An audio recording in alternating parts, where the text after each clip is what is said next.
Hello, everyone. Welcome to the Delphi guilty verdict discussion.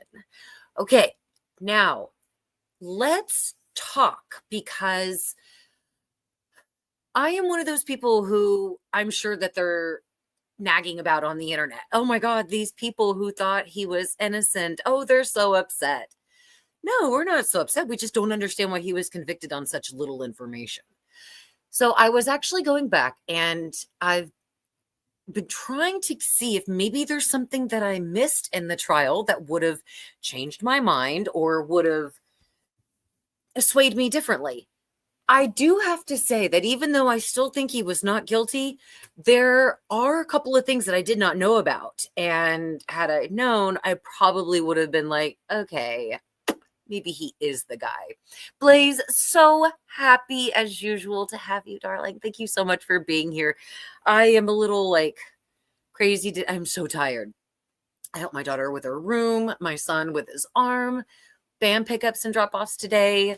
Oh my gosh. And then, of course, we got the verdict earlier. And I'm so thankful that that came before I picked up my kids from school. I always thought that, of course, they are going to put out the verdict whenever I'm in the pickup line, but they didn't. They did it right before. Yes, Blaze, they found him guilty on all 4 counts. And it was really shocking. I have my live reaction to the verdict actually in a live stream that I did earlier today. So Richard Allen has been found guilty on all 4 counts regarding the murder of Libby German and Abigail Williams. Hey, Matt, so great to have you. Thank you very much as well for being here. I really appreciate it. Okay, so there's still a gag order on this trial. Basically, what happened today, guys, is the jury came to a verdict. They had a total of a little over 18 hours of deliberation, which I have to say, 18 hours, excuse me, to discuss a trial of this magnitude, that's pretty impressive. A lot of jurors kind of have their minds made up before the trial even ends.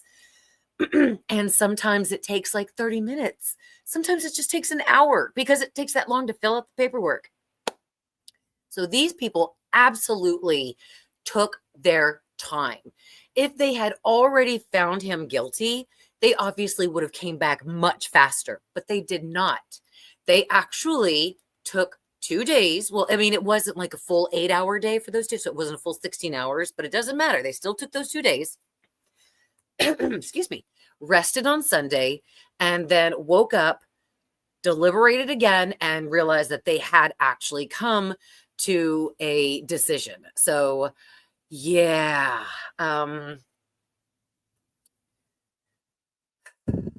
Wow, guys. Wow. I'm glad they took their time on this. But when they came back, they absolutely came back guilty on all 4 counts. So very disappointing. However, I went in and watched some of the other YouTubers and journalists out there who were live streaming the verdict as well. And I wanted to, see what people's reactions were. And a lot of people thought he was guilty. And I was trying to get in there like, okay, so why did you guys think he was guilty? I just wanted to know what people thought, because this is like almost third-hand information that you're getting from me. You're getting the trial, what's actually happening.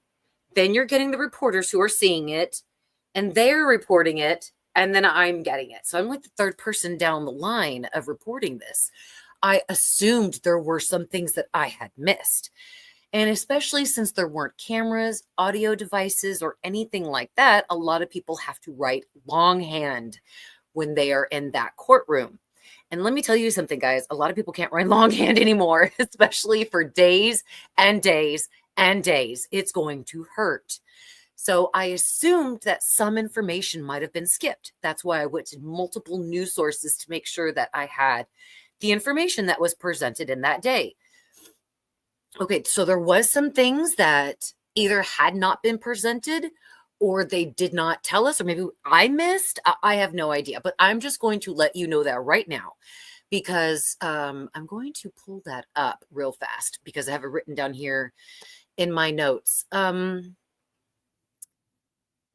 So what I learned is that what did not come out, I guess maybe what was not reported was that when Richard Allen went in those 2 days after the February 14th when the girls had been found and sadly they were deceased. So it turns out that Richard Allen came in those 2 days afterwards, said he was on the bridge and he was over there, and I don't exactly remember what he said. I think I remember him saying that he saw an older teen girl and 2 young teens. And then he said a few other things. But he told them what he was wearing. And he gave a description of blue jeans, some kind of shirt, and then a blue Carhartt jacket. Okay. He gave that description those 2 days after they were found and everything started coming out. The video hadn't been put out yet. So the video of Bridge Guy is absolutely something that Richard Allen verified that he owned and that he was wearing it on that day that he was there in his, excuse me, I'm a little croupy right now. I apologize, guys. Our seasons are changing so much. I have went through and done so much fall cleaning in my house. I'm serious, guys. You could have a C-section. Somebody could come in my house and have birth and a C-section in this house. It is so freaking clean. And just like cleaned out all the old clothes, toys, furniture, anything like that is all gone. It's very open, spacious, and clean. So, wow. Getting in that dust kind of got inside of me. So I did not know that was said in the trial. That when Richard Allen was, when he first came in to police the 2 days after February 14th, he told them he was on the bridge wearing blue jeans and a Carhartt blue jacket. I don't know what a Carhartt blue jacket is, guys. We can always Google that shit. But I mean, I guess obviously it's something very specific. So he said that before the video had been made public. So if a lot of people are thinking then, like, if he had probably known that the video is out there and that they already had like his clothes and himself on the videotape, either he wouldn't have come forward or he would have said he was wearing something else. But they just basically said that Allen did himself in by going to the police 2 days after the murders and telling them that he was on the bridge and that he wore the exact same clothes that was in Libby's Snapchat post, the video of the bridge guy telling them down the hill. Okay. One more thing that bugged me. Kathy Allen testified. Now, if you guys have been at the trial, please help me out with this. But as far as I heard, Kathy Allen testified. Either she testified or she said that when Richard had told her about that day, about February 13th, the day the girls had gone missing, and that actually was the date that their futures had ended, Richard did not tell his wife, Kathy, that he had been on the bridge that day. He just told her that he was actually on the trails. And that's why he went to police to tell what he knew, because yeah, he didn't go on the bridge. He had told his wife that day, hey, I'm going to go to the trails. I'm going to go walking, or whichever he told her. So she knew he was there, but he never told her that he was on the bridge. And by Richard Allen's own admission, he admitted to being on the bridge that day. So those are two, in my opinion, key pieces of evidence that I did not know. And kind of had I known, maybe I would have probably stepped back a little bit and thought, yeah, okay, I can totally see why they're going for him. However, I did not know that Indiana did not need to prove motive. I mean, there's certain things that Indiana just did not need to prove in this case where you would in Texas. Like in Texas with the yogurt shop murders, they needed to prove motive on that. Same thing with, other states. When you see that wives or husbands have gone missing, you usually find that motive in the life insurance policy or in divorce papers. So Indiana did not have to produce a motive. They really didn't have to produce anything except some evidence that shows that he did it. Now, with that gun cartridge, I don't know about that, because now I'm hearing from a good, reputable reporting YouTuber that was actually that the state did a good job in testing that gun, and that no doubt did belong to Richard Allen. When yet the reporting that was done on it was that it did not come from the same gun. And that's what the defense basically came up to tell them. Hey, they had an expert come in and say that it did not. I'm so sorry. I just got to put my hair up. I guess I'm a little warm. That the bullet cartridge, the casing did not come from that gun. So maybe I got a little confused on that, but I didn't think I did, because that, again, was one of the very big key pieces of evidence. So, there's a lot more I'm still going to look at this trial, because I do definitely see that there were some things that I didn't really know. But there is one thing that is still bothering me. It bothers me to no end. And the fact that there was no explanation for it, it was left out there, and there was no answer given to it, is literally basis for Richard Allen's appeal. And that is what Blaze has said right here. The hair that was in Abby's hand. Abby had 70 to 72 hairs clutched in her hand, wrapped around her fingers, that had been pulled from the root of Kelsey's head. And that's Libby's sister. So, okay. That's one thing I'm horribly stuck on, that is still giving me motivation to say I still would have said not guilty. Though I'm now having a little bit of reason to doubt, because of the fact that came out that he witched the police 2 days after the girls were found and placed himself on the bridge wearing bridge guy's clothes before that video came out. And I guess the reason why the police did not put it together was they said that they accidentally filed Richard Allen's information when he came in and said, hey, I was there. I was on the bridge. Let me tell you what I saw. They took that information and just filed it away and never really looked at it again. Either they misplaced it or did something. So absolutely crazy investigation. Things did not go smoothly, but there are now a few things that I see that gives room to doubt on this. Except this. How did Kelsey explain her hair being in Abby's hand, aside from the fact that she claims that Abby was wearing her jacket? Richard Allen doesn't match Bridge Guy, but I did hear on a reputable news source, I believe it was this one, Court TV. Court TV heard on a reputable news source that the prosecution played Richard Allen's voice of when he was talking to the police and compared it to Bridge Guy. And allegedly they left it up to the jury to decide, but I guess the jury decided that, yeah, that was him. And so one little thing about that bothers me is the audio has been manipulated, sadly.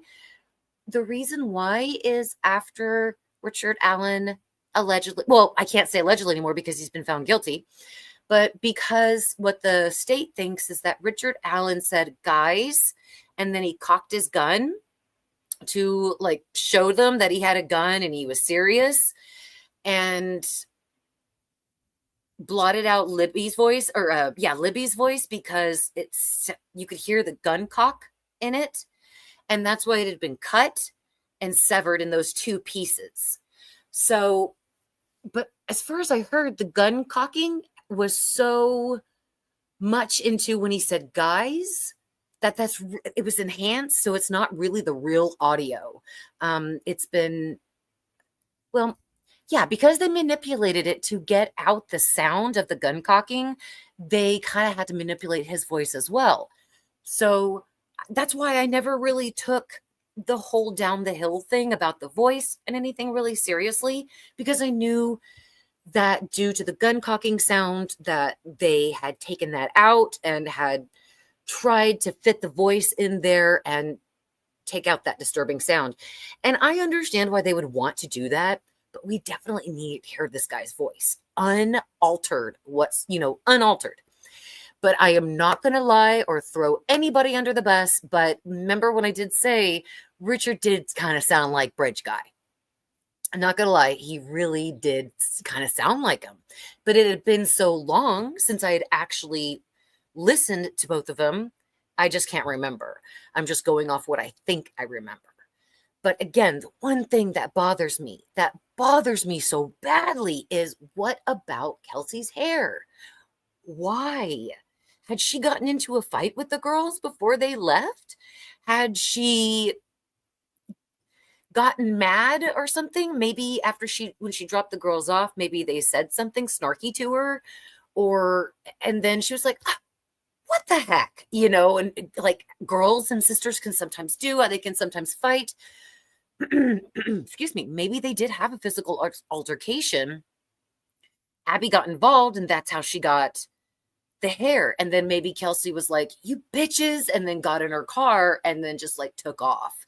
So maybe she didn't have anything whatsoever to do with the murder, but somehow that hair got in Abby's hand. And if there is no logical explanation for it, I could not have convicted Richard Allen, especially when his DNA was absent from the scene. And Kelsey and the German family, their DNA was there. And I get it, because of the clothes and stuff like that.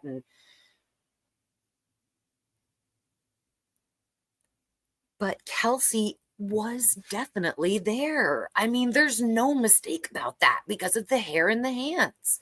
And again, she hasn't came out and had a reliable explanation about it. So again, that's what always made me doubt the whole Richard Allen thing, because it just made no sense to me that a clump of Kelsey's hair was found entangled in Abby's hands, bloodied from the root because it had been pulled out from her head. Maybe Kelsey didn't want to admit that she got into a fight with Abby and Libby that day. Remember, at one time, the girls asked her if Kelsey could drop them off at the trail, and she said no. She's got to work. She's going to see her boyfriend. She had things to do that day. But then she changed her mind. What made her change her mind? I don't know. I'm not speculating anything, but I'm just saying, what if something like her dad called and was like, no, take the girls and I will pick them up. And she's like, fine, I gotta fucking do these bitches. Oh my God, I hate my little sister.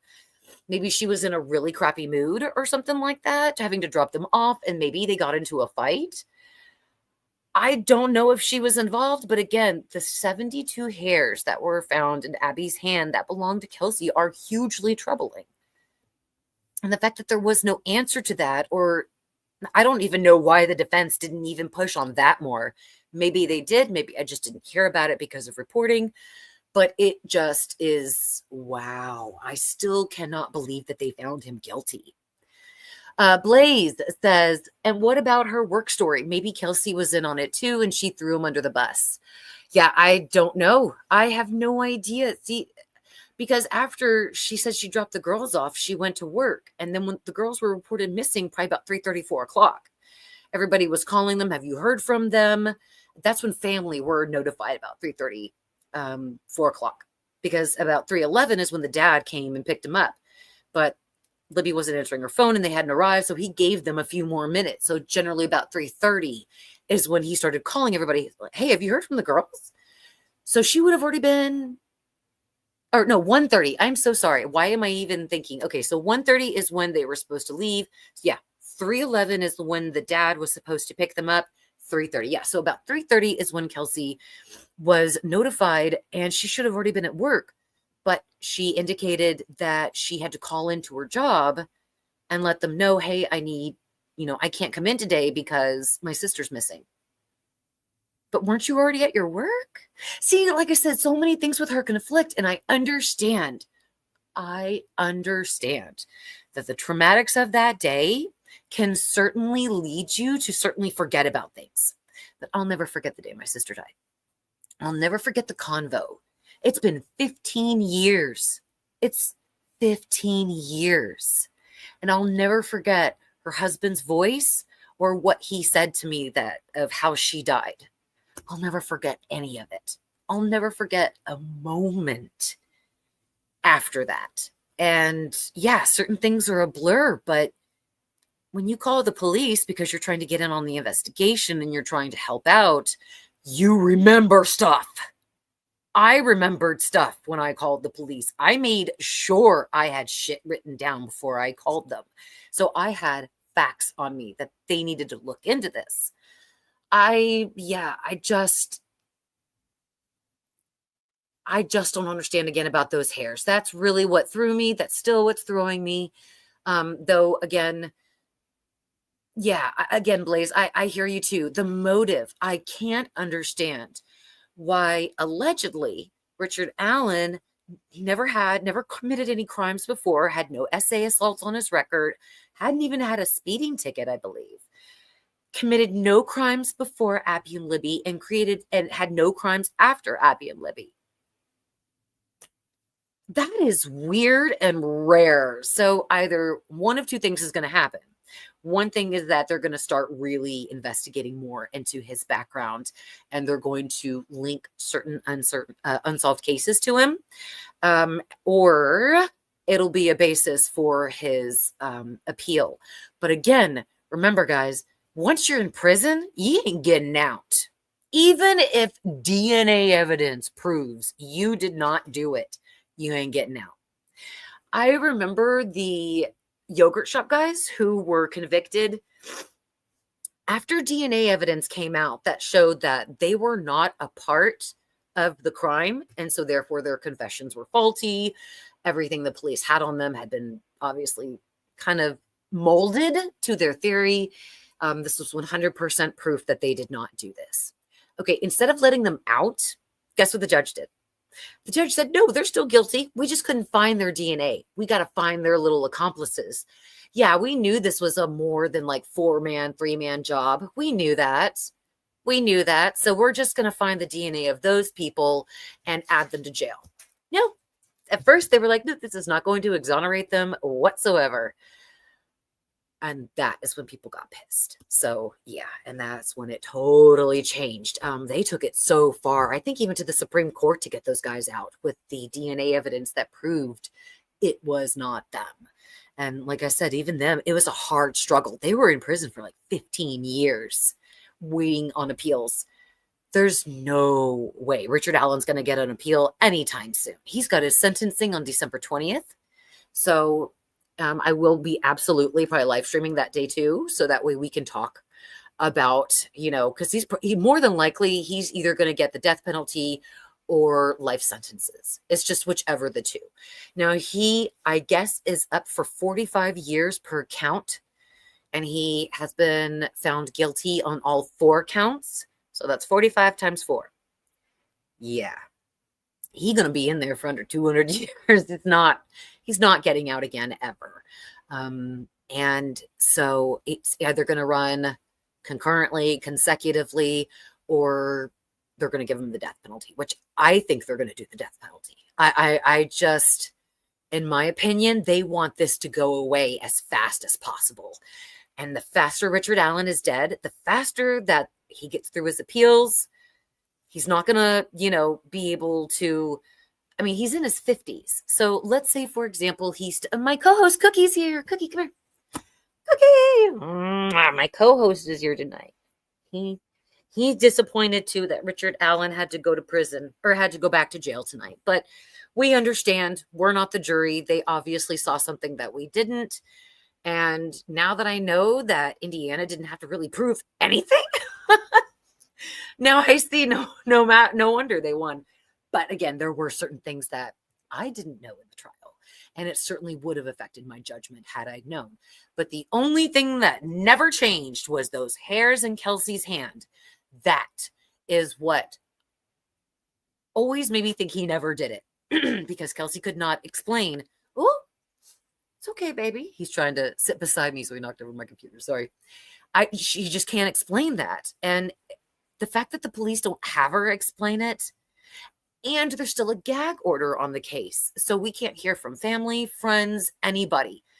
Nobody. So, I mean, I don't, this judge is so, honestly, it's so weird.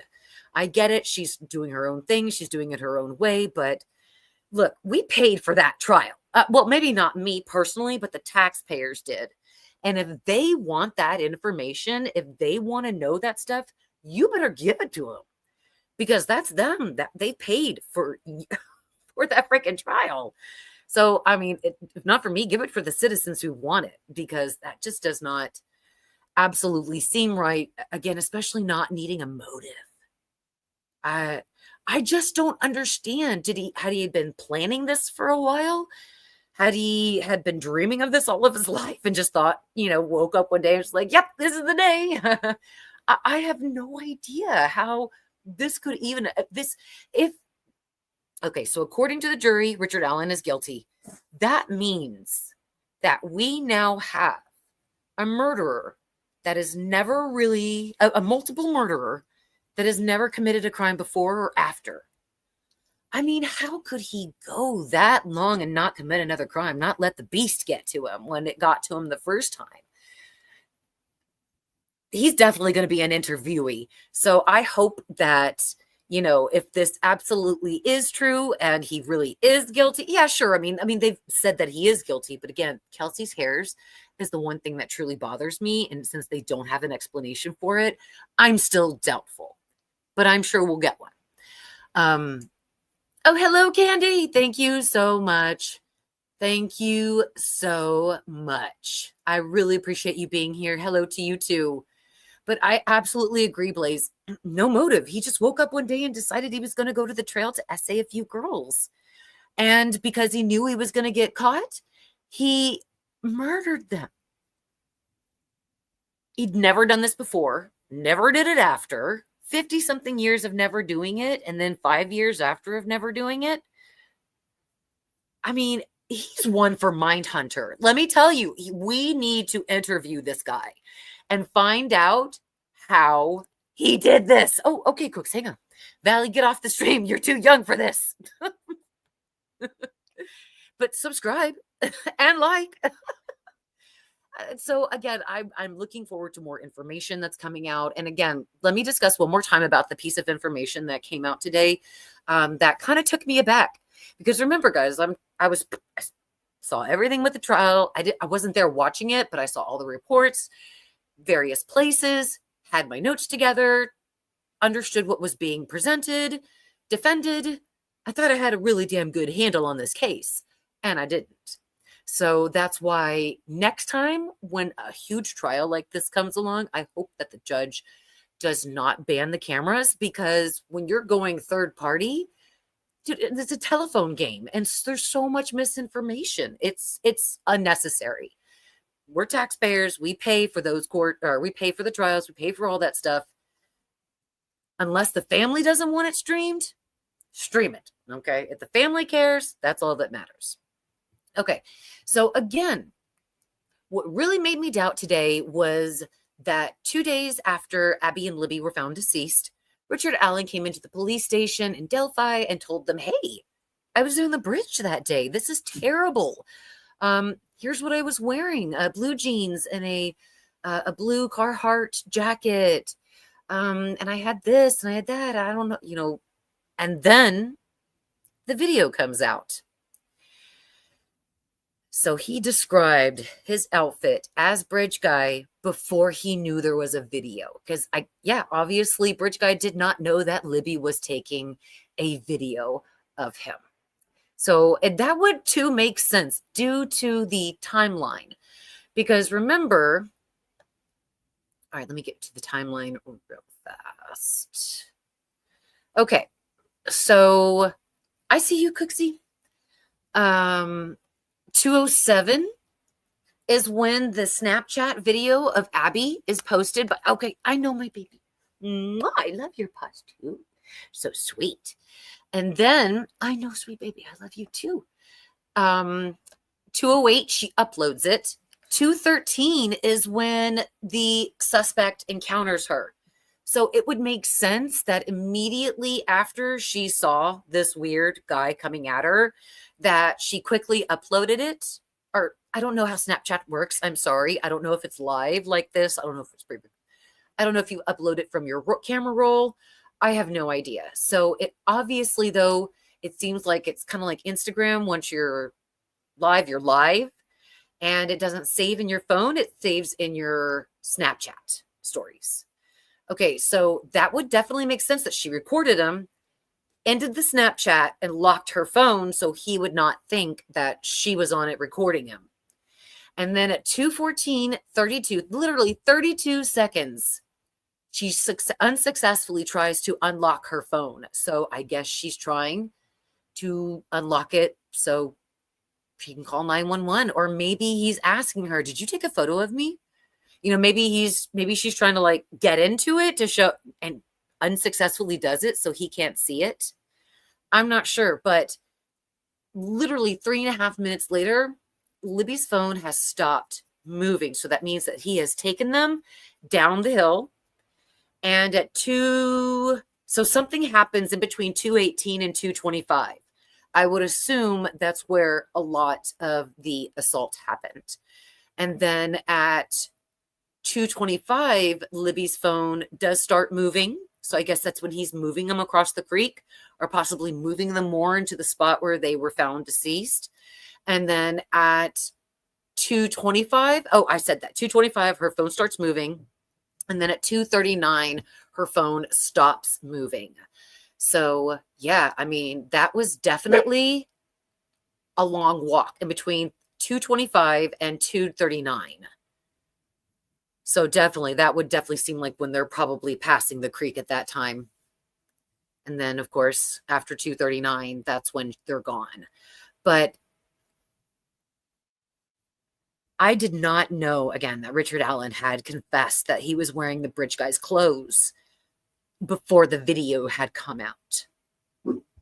And I did not know that when Richard talked to his wife and he told her, hey, I was there that day. This is crazy. She specifically said, I didn't know, you didn't say you were on the bridge. Something like that. I guess they were having a conversation in jail or something. And he had called her and he was like, yeah, I'm here because oh no, maybe I'm wrong. Maybe it was during his confessions. And he was like, yeah, it was me. I was there on the bridge that day. And then she was like, wait, you didn't tell me you were on the bridge that day. But he did tell the police that he had been on the bridge that day. So that's inconsistencies. That's very red flags. So yeah, absolutely. I really,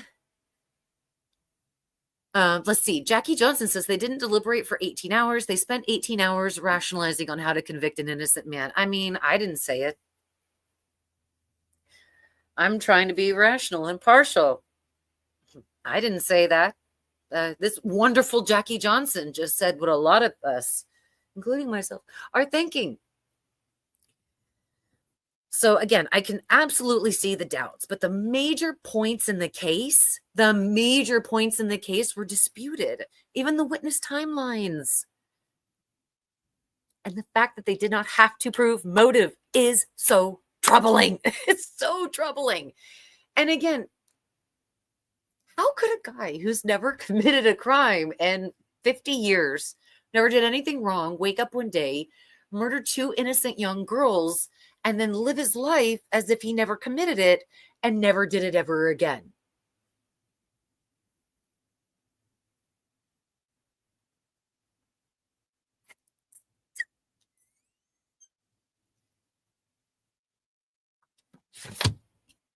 Who else here's a big John Douglas fan? I have every book he's written, basically. And if I have it in paperback, I will get it in hardbook if I find it. I'll always get them in paperback, but I love the hardbound edition. I find them so much better to read. I read so much of John Douglas's stuff. Now, remember, guys, he's Mindhunter. He is Mindhunter. These are the guys that actually started the whole behavioral program for serial killers at the FBI. So I love John Douglas. I've read so many of his books. Do you know how rare it is? Yeah, how rare it is for someone to wake up when they're 49 and murder 2 young girls and then go back to live his life as if it never happened? I think it's so rare. There's probably not even a statistic. Never mind. I was about to say I would ask Alexa, but last time she couldn't answer my question. So never mind. Yeah, Mandy. Wow. Your comment seems to just hit things over the park. But I did see a lot of nasty people who were just, he's going to hell. He's going to be R-worded. Get ready to drop the soap. I mean, so many people really want this man to be hurt. And I get it. People are pissed. But they're also angry at the people who still have doubt about his guilt. And that's what this country is about. You are not supposed to be put in prison unless the prosecution has proved beyond a reasonable doubt that you did this crime. There's doubt. Absolutely. There's huge doubt. Richard Allen could be the guy. Richard Allen could be the guy. There's one of those two things, okay? But for me, no DNA. Witnesses did not point out Richard Allen as bridge guy because they said that he did not match their descriptions and he did not look like the guy that they saw. So witnesses could not pick out Richard Allen as bridge guy. It was a botched investigation. The freaking police didn't even test the DNA on the sticks or anything that had been around. It was not even a secure crime scene, sadly. Oh my God, there was just so much. And Richard Allen could not say how they died. If you're giving a confession to me and I'm a police officer and you tell me that you started to do a crime and you didn't because of a white van and that's why you stopped, it's not a confession. Okay, well, how did you kill them? Okay, that's what I would have asked him. How did you kill them? And if he didn't know, he's not the guy. Simple as that. And more than likely, he probably didn't know because he never told the police how he did it. And that is why the police so-calledly said that they kept the details of the investigation so close. Same thing with the Idaho case. They're keeping so much information regarding the murders and the case itself close to the vest because they want to make sure that when they find the right person, that it matches with the evidence that they've held back. Okay. And especially they do that when people come in for false confessions. Okay. Richard Allen only knew something by a white van in his confession. That's it. Out of all of his confessions, all he said was he was going to essay the girls. But then when he saw the white van, he realized he was made and decided that it was either their life or his, and it was going to be their life. Okay. Did he tell them why he undressed Libby? Did he tell them why he put Libby's clothes on Abby and took Abby's clothes off? Did they tell you why? Like, it kind of seems like Libby had been lifted and left like kind of bleed. I mean, he didn't give any of that information. And there's a reason why the police never gave it out. Because when people come in for false confessions, they're going to confess the information that obviously they read in the paper. That's it. A lot of people come in either seeking attention, they're mentally disabled, and sadly, they're not on their medication. I mean, there are so crazy, sad, many reasons why people come in and they give false confessions. It's really sad, but it happens. But I just have to say that with Kelsey's hair and Abby's hand, should have put Kelsey as a main suspect. She was the last one to see them, and her hair has been ripped out of her head and in Abby's hand. Why? How did that happen? That's not something natural. That is something that 10 times out of 10, when that happens, that is the victim leaving like evidence behind of the killer.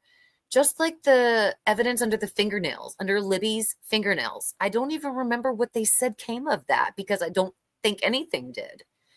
So, like I said, there was just some information that was not put out, information that wasn't told to the jury. And who the hell is the brown curly haired guy in his 20s that was so muscular and good looking, 6 feet tall? Who the hell was that guy? Were these witnesses maybe smoking crack that day? Did they just mistake somebody? I don't know. Who the hell was the brown hair curly guy? Why was he the suspect and the bridge guy was never suspect? But then they turned it around to say bridge guy is a suspect. No, he's a person. No, he's a sus. No, he's. I just really feel so back and forth on this. And I really am looking forward to once the gag order is released. And that does seem extra sketchy too, that the gag order hasn't even been lifted yet. The trial is over. It is over. The family has a right to say something, and they have a right to do something if they want to. Okay, this guy has been found guilty. It doesn't matter how we feel. It matters how they feel. They feel like justice has been done and that their little girls are resting better now with the fact that their killer has been found. They have a right to come out and say what they want to say. Richard Allen's wife has a right to come out, and I feel so bad for her. Woo! Guys, look, I'm not trying to sympathize with the devil or anything, so please don't think I'm trying to do that. But to me, Kathy Allen seems so obviously sad and surprised. I can only imagine her and her daughter. They had to move out of Delphi because they were chased out. I can only imagine the rest of their lives being branded as the family of the Delphi murderer. That's got to be some real hard stuff. And then, of course, Abby and Libby's family, it's taken them so long just to even find justice for their girls when the police didn't really seem like they knew what they were doing. And even the police have even said, look, yeah, we definitely have made mistakes, but we worked really hard on finding this suspect. Well, okay, that's great. Take off the gag order. Let us know what we missed so people will stop debating. Okay. I mean, I guess people are always going to debate. But I am over here because I am a logical person who understands our American justice system, who understands how evidence works and how you were innocent before you are proven guilty. Richard Allen, the moment he was arrested, was branded the Delphi murderer. They hadn't even, I don't even know if that point, if they had searched his home. I think that time that they had, served a warrant. I never mind. I don't know if I'm right on that, so I'm not going to talk about it then. Because when I'm not right on something, I'm not going to say it, or I'm going to tell you that I'm wrong. But it's just, either this is the most weirdest, perfect case that Richard Allen left no DNA, even in his car, guys. He still had the same jacket, the jeans, the shoes, the whole bridge guy kit. He had everything. 5 years later, he had made no attempt to get rid of anything. Anything. At least freaking Brian Koberger's over there fucking like getting in his car and fucking separating shit in baggies. I mean, he's doing shit. That shows you, like, that's huge red flag material. Okay. Huge red flag material. But Richard Allen didn't. That's so weird. Like I said, maybe one day we'll actually get an interview with him. I just hope that he gets put into a mental hospital for a while. He needs medication. He needs psychiatric evaluation. And he needs to be cognitive. Because in my opinion, I don't even know if he's cognitive to even understand what happened. But he probably is. But again, I want this guy cognitive. I want us to be able, I want some reporter to sit down with him and ask him all the fucking questions that we wanted to ask. But again, he couldn't tell how Abby and Libby died. And that's one of the big facts that the police kept back. He couldn't tell anything about the timeline. I can't believe they convicted him on such little evidence. It's still very shocking. But seeing Indiana's governing laws and how they do these trials, I mean, it's very sad. But yeah, they didn't need to prove a motive. They didn't really need to prove much. They just needed to prove that Richard Allen had been there.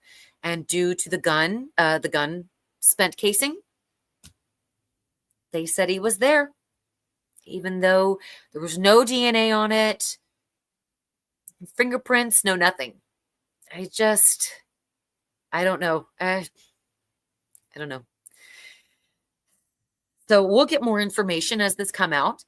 But again, that judge needs to lift the gag order. This is ridiculous. The trial is over. Let people get back to their lives and let them talk. They're going to need to heal. The jury is going to be chased until they talk. You all know it, just like OJ's jury members were. I mean, yeah, people want to talk to the jury and ask them, what made you decide on guilty? What was it that pushed you over the edge and said he was guilty?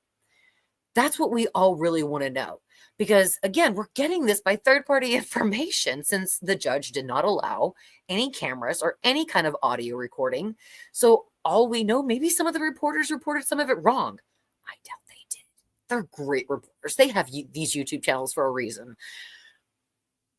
But it doesn't make any sense. If you want things to be accurate and you see how people are so mad over this, you would think just giving them just a little bit more information, kind of helping them make a decision. Us people who are logical, who just want to know, look, what did you have? This, and this, and this, and this. Oh, really? Oh, that's great. What did you have? I had this, and this. Okay, I've got some questions. And then where we go. We know. But yeah, again, that's just not going to happen for a while. His sentencing is December 20th. And I doubt that gag order is going to be lifted anytime soon, which I just don't think that's right. I understand a gag order for the trial. Absolutely. Same thing with, the Idaho 4.